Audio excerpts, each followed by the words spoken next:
This is a short summary of Katha Upanishad. This Upanishad tells about the essence of life and death through an interesting story of Nachiketa. The essence and real nature of self is beautifully explained in the conversation between Yamaraj, who is the god of death, and Nachiketa. There are 2 chapters comprising of 3 sections each and a total of 112 verses in Katha Upanishad. The core spirit of this Upanishad is Advaita philosophy, where God and being are considered as one. Advaita literally means no duality between God and the world. Aham Brahmasmi, I am God. The entire philosophy is told in a form of a story. There is a young Brahmin boy named Nachiketa who sees his father doing a sacrifice to please gods. However, Nachiketa notices that his father is sacrificing things that are run down and not useful to him, rather than giving good things wholeheartedly. Nachiketa, though just a boy, could see the uselessness and hypocrisy of such a sacrifice. In his youthful excitement, he thinks of correcting his father's mistake by offering himself. He persistently keeps on asking his father, "To whom shall he give Nachiketa?" His father, on being continuously disturbed by Nachiketa's query, angrily retorts that he would give him to Yamaraj. And this is how Nachiketa ends up in the house of death, the house of Yamaraj. Here he has to wait for Yamaraj for 3 nights. So he is offered 3 boons in return. One of the boons he asked was, "I wish to know what happens to the soul after death. I want to know the secret of the liberated soul." And from here, their entire philosophy begins. Yamaraj initially tests his intent and fitness for receiving such a deep knowledge. He tempts Nachiketa with unsurpassed wealth, worldly pleasures, and luxuries for his entire life in exchange for that one question about the liberated soul.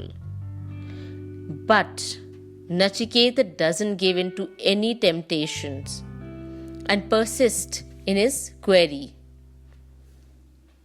Yamaraj then gives him Brahmagyan, the knowledge of the Supreme Self, knowledge of the Atma, knowledge of Yoga. Yamaraj tells him that it is not easy to grasp what is beyond this world or what happens to the soul after death. This knowledge cannot be attained by logic or intellect. One needs to go beyond the senses and beyond the mind to grasp this subtle concept. He confirms the presence of a world deeper than the world we live in. Something beyond right and wrong, beyond the cause and effect theory, even beyond time. Yamaraj reveals the mystic word Om to Nachiketa and says that it is a highly charged word. Om is considered as the entire essence of the Vedas and the universe. He goes on to explain the concept of Supreme Self or Brahman. This Supreme Self or Brahman or the Supreme Infinite Reality is considered to be the first principle of the universe. You can call it God or by any other name, it doesn't matter. That is all semantics. Here we have used the word Supreme Self or Brahma.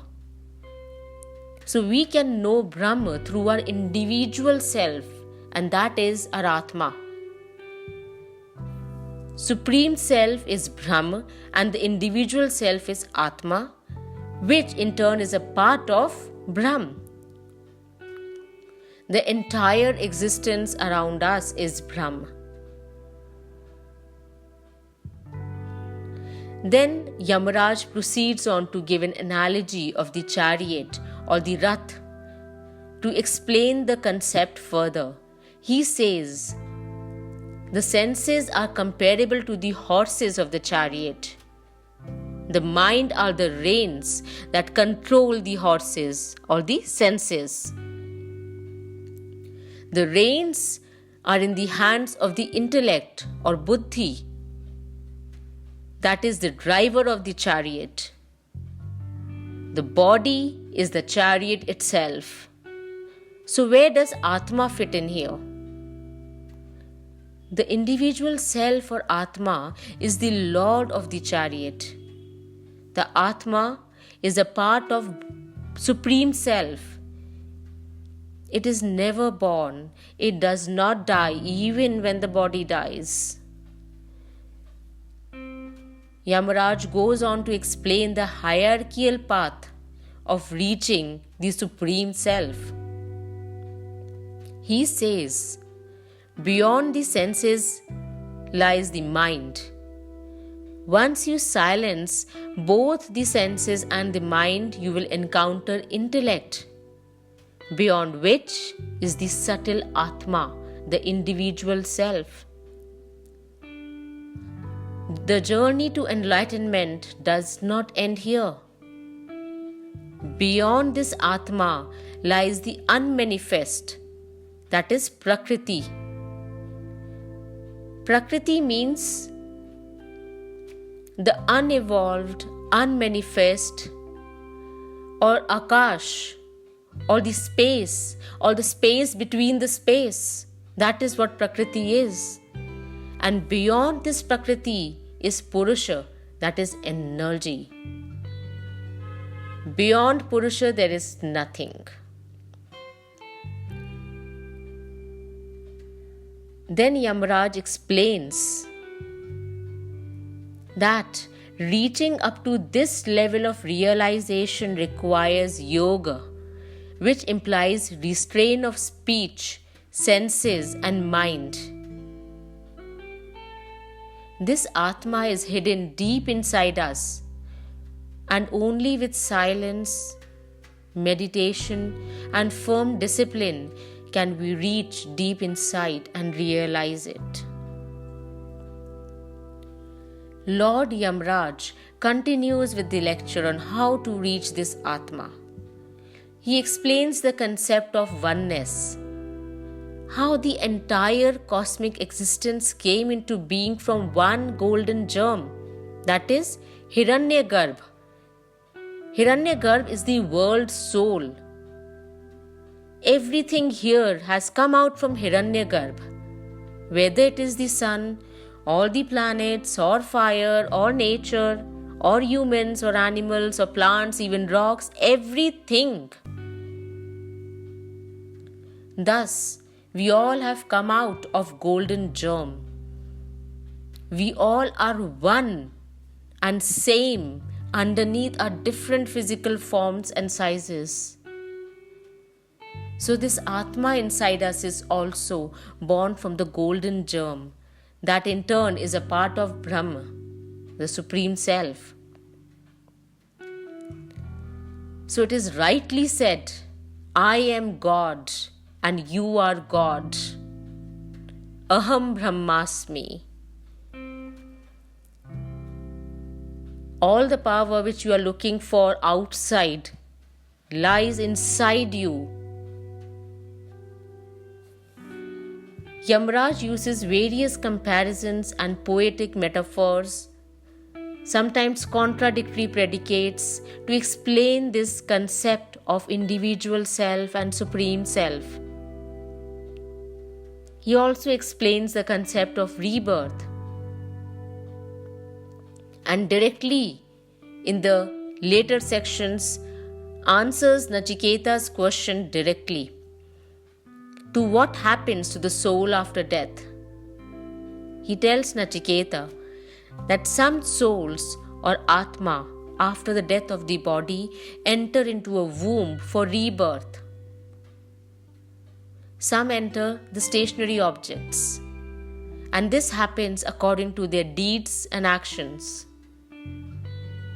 And there are some souls that get liberated, meaning getting merged with the immortal Supreme Self.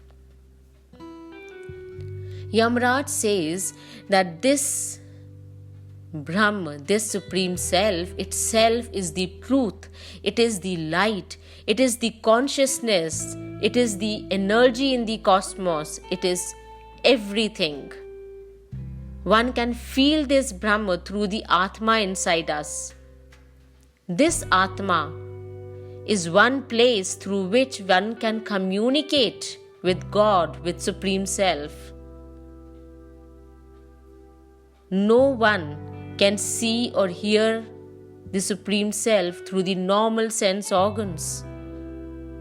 It cannot be comprehended by reading scriptures or listening to lectures.